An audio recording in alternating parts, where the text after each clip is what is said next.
সর্পাঘাতে এক কিশোর পড়ুয়ার মর্মান্তিক মৃত্যুর পরই দুর্গাপুরের পণ্ডিত রঘুনাথ মুর্মু আবাসিক বিদ্যালয়ের ভেঙে পড়া পরিকাঠামো নিয়ে সরব হয়েছিলেন অভিভাবকদের একাংশ।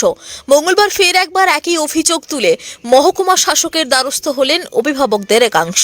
চলতি মাসের 1 তারিখ সিদ্ধান্ত মান্ডি নামে 7ম শ্রেণীর ওই পড়ুয়াকে চন্দ্রবোড়া সাপে কামড়ায়, কিন্তু চিকিৎসকদের সমস্ত প্রচেষ্টা ব্যর্থ করে 6ই ডিসেম্বর মৃত্যুর কোলে ঢলে পড়ে হতভাগ্য ওই কিশোর। সিদ্ধান্তের অকাল মৃত্যুর পরই এই বিদ্যালয়ের পরিকাঠামো নিয়ে তীব্র ক্ষোভে ফেটে পড়েন অভিভাবকরা, কারণ এই বিদ্যালয়ের একটা বড় অংশই ঢাকা পড়েছে ঘন জঙ্গলে।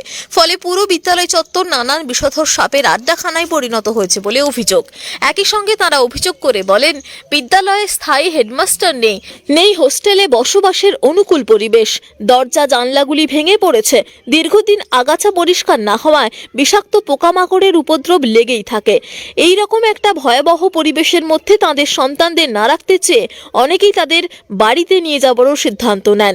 মঙ্গলবার ফের একবার আদিবাসী দিসম গাঁওতার জেলা নেতৃত্বকে সঙ্গে নিয়ে মহকুমা শাসক সৌরভ চট্টোপাধ্যায়ের সঙ্গে সাক্ষাৎ করেন তারা। অবিলম্বে বিদ্যালয়ের স্বাস্থ্যকর পরিবেশ ফেরানোর দাবিতে সরব হন তারা। অভিভাবকদের অভিযোগ শুনে যত শীঘ্রই সম্ভব সমস্ত সমস্যা মেটানোর আশ্বাস দেন মহকুমা শাসক। আছে আমাদের দাবি মেনলি তো আমাদের স্কুল, তার সাথে বাচ্চাটা আমাদের এই 6 তারিখে মারা গেল যে সিদ্ধান্ত মান্ডি, অ্যাকচুয়ালি ওইসব ব্যাপারেই স্যারের সাথে আলোচনা হয়েছিল। বিস্তারিত আমরা পরে জানাবো। আমরা আসছি, আপনারা আমাদের একটুখানি ওয়েট করুন, আপনারা একটুখানি সহযোগিতা করুন, আমরা আসছি, আমরা এসে আপনাদের জানাবো আর কি। পরিবারের লোকজন কি এসেছে? পরিবারের লোকজন আছে, ওনার মা আছে, পরিবারের লোকজন আছে, মা আছে, বাবা যেহেতু দিদি রয়েছেন আমাদের সঙ্গে, বাবাও আছেন। বাবা একটুখানি বর্ধমানে গেছেন, ওনার ওখান থেকে আসতে একটুখানি দেরি হবে। আমরা ওই জন্য দেরি হচ্ছিলো বলে আমরা স্যারকে বলে এলাম যে আমরা একটুখানি আধ ঘন্টা বাদে আসছি।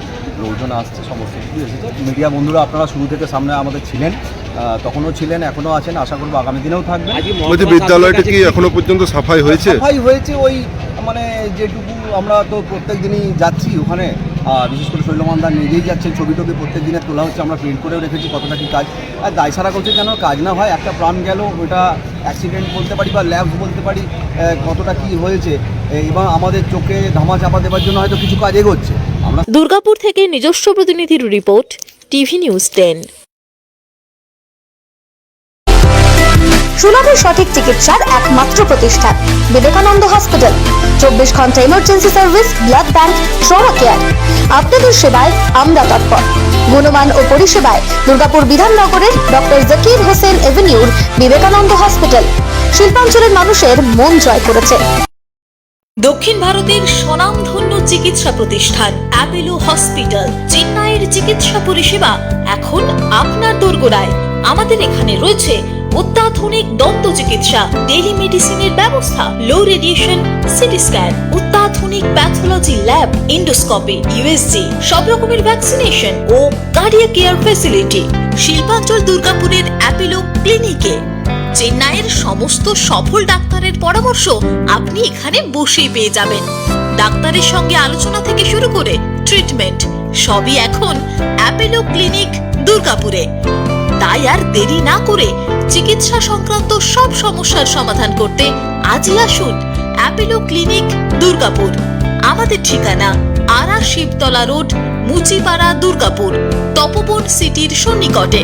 যোগাযোগ এবং বুকিং নাম্বার 8927800447, এছাড়াও 8670909033।